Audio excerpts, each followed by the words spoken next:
Why It's Wrong to Write of a Woke Right by Russell Blackford, from the August-September 2025 issue of Free Inquiry. The term woke right has emerged recently as a label for certain tendencies in conservative politics. Though its origin is unclear, it is used by critics who see parallels between the zealotry and much progressive activism and the approaches of some right-wing authors, agents, and groups. This, however, obfuscates the deeper nature of the political right's flaws.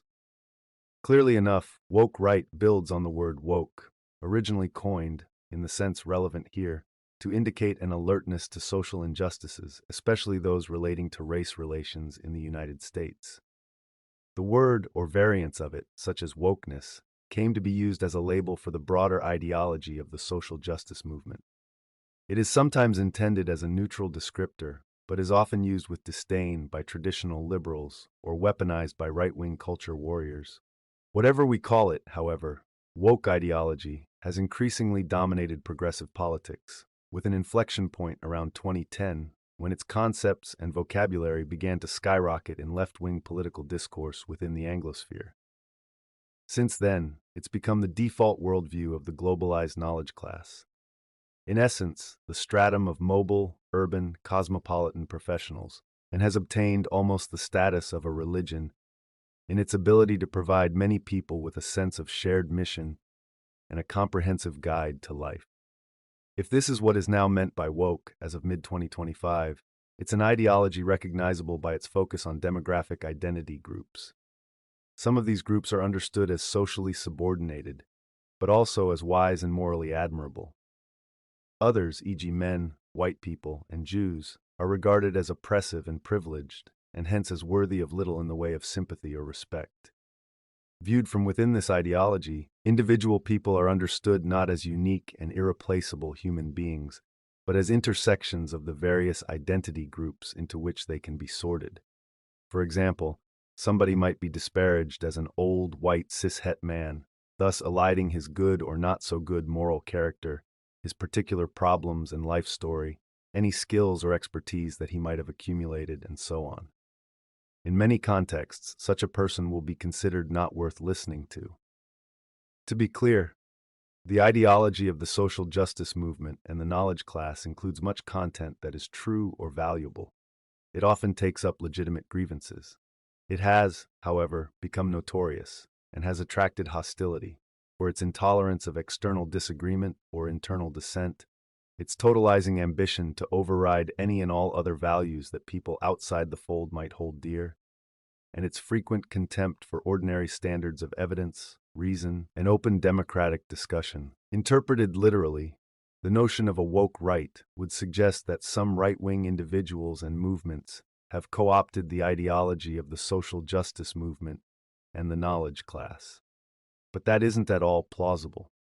Instead, it seems that the term was invented to draw an analogy between woke progressives and certain right-wing factions, with an implication that the latter were adopting an ideology with a similar focus on demographic identities, even if they reversed the groups that ought to be valued and protected.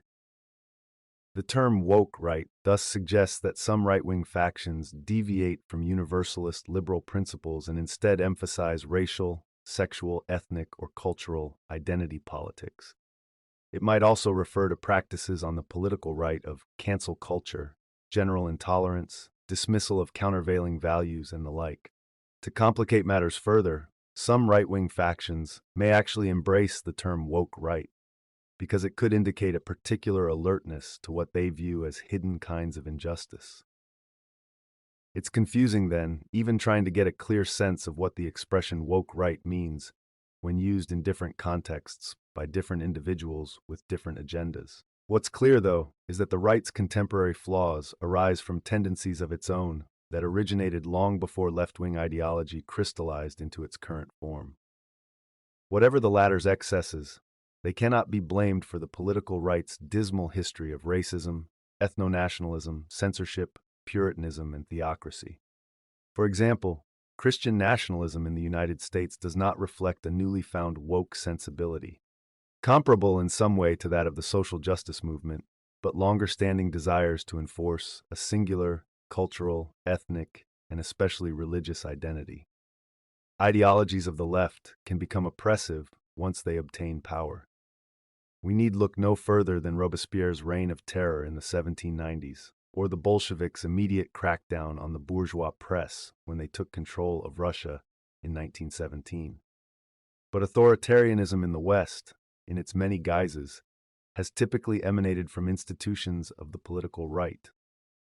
Historically, royal families and landed aristocrats enforced rigid social hierarchies, brutally stifling dissent in their efforts to maintain power. Dominant economic classes, such as industrial magnates in the 19th century, often backed censorship to crush labor movements and quell proletarian discontent. For hundreds of years, Christianity's core doctrines of death, judgment, heaven and hell, and salvation only through Christ fueled intolerance. These doctrines suggest that we're all in danger of eternal torment while also having a chance of eternal bliss. The sense of enormous stakes, even for one immortal soul, prompted church leaders to desperate measures that included persecuting Jews, burning witches and heretics, suppressing dangerous texts, and resisting scientific inquiry. More recent episodes include xenophobic nationalism, as seen in nativist and anti-immigrant movements, extensive literary censorship, and a propensity for moral panics, such as the 1950s McCarthyite purges of actual and perceived communists, or the satanic panic of the 1980s and 1990s. Current efforts from the political right to police dissent, ban certain books, and restrict legitimate academic freedoms merely echo these well-established tendencies. They should not be interpreted, much less excused, as imports from the social justice movement. They express instead the right's very own DNA. Thank you for listening to this audio edition of Free Inquiry, the journal for secular humanist ideas. If you enjoyed this article, consider subscribing to Free Inquiry magazine to explore more thought-provoking content on reason, ethics, science, and free thought. You can find more articles, subscribe, or support our work at secularhumanism.org. There you'll also discover resources on secular humanism, information on upcoming events, and ways to connect with a community of like-minded thinkers. If you believe in the importance of reason, free expression, and humanist values, consider making a donation to support our work.